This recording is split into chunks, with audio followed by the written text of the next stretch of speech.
So far in the console wars, we've taken a look at the controllers, the SKUs, the design, and the external features. After 3 rounds, the score is 1-1, and now we're starting to get into the stuff that truly matters and sets these devices apart. In this round, we're taking an in-depth look at the CPUs. It's LP from Techno Buffalo, and welcome to the next installment of the console wars.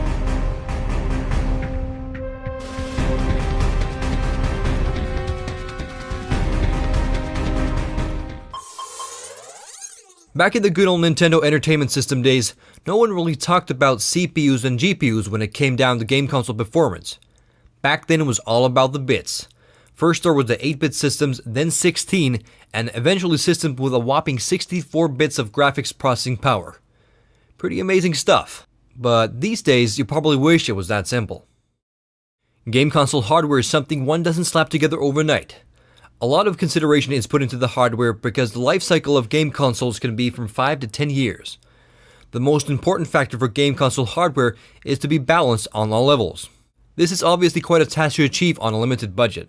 Some of you guys may remember back in the day when Sony execs introduced the concept of the cell processor and the PS3. The device originally had 2 HDMI ports that would be capable of outputting 2 separate 1080p gameplay signals. Well, that didn't exactly happen, and very few games are running at 1080p from the single HDMI source. The point is that Sony could have manufactured a device capable of this, but the manufacturing costs would have been unbearable. When it comes down to hardware, the central processing unit is the heart of the system. So this round is the battle between the cell processor on the PS3 and the Xenon CPU on the Xbox 360. The power of the cell processor has been touted around the internet for years now. It's been claimed to be the chip capable of almost supercomputing power. Contrary to what a lot of people believe, the PS3 does not have 7 cores. The Cell Broadband Engine is an IBM PowerPC based solution with a single core controlling 7 synergistic processing elements, or SPEs. There's actually 8 SPEs, but a single SPE is disabled for better production yields. Also, another SPE is reserved for the PS3's user interface, the XMB. So that leaves a single core and 6 synergistic processing elements free for games code. So how the cell basically works is that the computational workload comes through the 3.2 GHz core, and the core assesses the workload and distributes between the 6 synergistic processing elements. So you can basically have audio processing handled by one SPE, physics by another, and so forth. It's a fairly simple process in theory, but game coders have noticed over the past few years that it can be a bit tricky in practice. The 360 Xenon CPU is based also on an IBM PowerPC core, but that's pretty much the only thing it has in common with the cell processor. The Xbox 360's processor has 3 individual cores. No SPEs like the PS3, but 3 actual cores that can accept computational tasks individually. Multi-threaded code can be easily run on any of the 3 cores, which makes it a pretty straightforward multi-core solution that has raw computing power. When we start comparing the processors, I think it comes down to 2 main things. Of course, speed, but also functionality. And by functionality in this case, I mean how easy it is to crunch out that speed and power out of that CPU. As the Xbox 360 had a year's head start over the PS3, it managed to get a large enough install base to make it the primary development platform for most games. So the majority of multi-platform games have been made for the Xbox 360 and ported down to the PS3.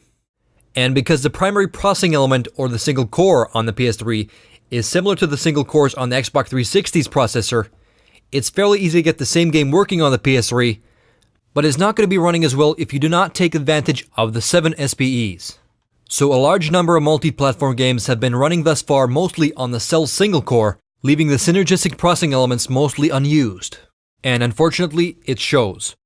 But in any case, it's no secret that because of the Xenon processor, the Xbox 360 is the main development platform for most games because it's that much easier to develop for. Having owned the PS3 from the very beginning, I've experienced enough bad ports to last me a lifetime. But there's absolutely no doubt that the cell processor packs a serious punch. If you have the time and capabilities of optimizing and taking use of all the SPEs of the PS3, you will get an enormous amount of computing power. But that's exactly just it. Game developers these days are pressed for time and money, and capable code writers are not abundant. So the lack of time, money, and expertise have been the reason why PS3 games have been having a tough time competing with the same games on the Xbox 360. So a lot of games have been running on lower frame rates and inferior graphics, and it's definitely a frustrating situation for Sony in particular, as they know that their hardware is capable of so much more.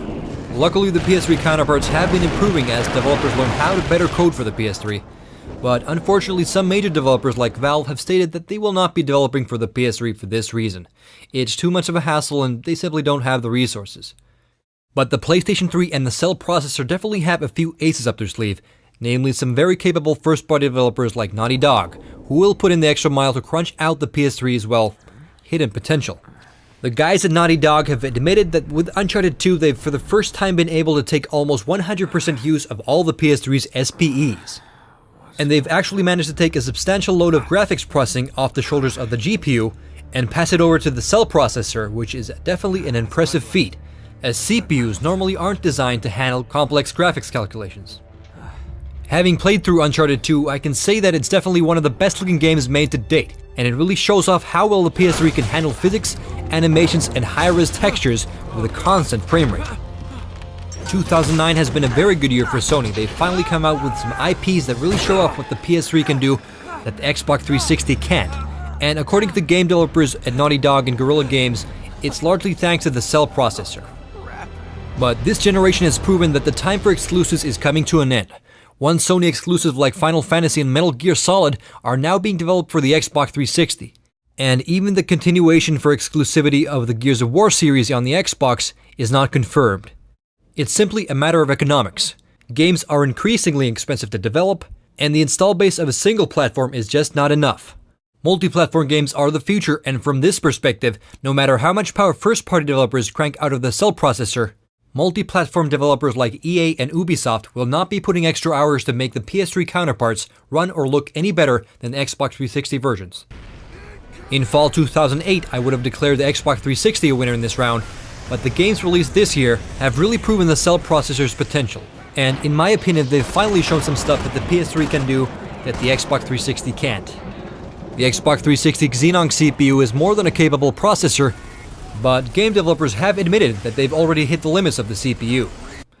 The biggest way to tip the scales for the Cell is that it can also handle graphics processing, which enables the PS3 to move beyond the limitations of the GPU. And that is what really sets the Cell processor apart from the Xenon CPU on the Xbox 360.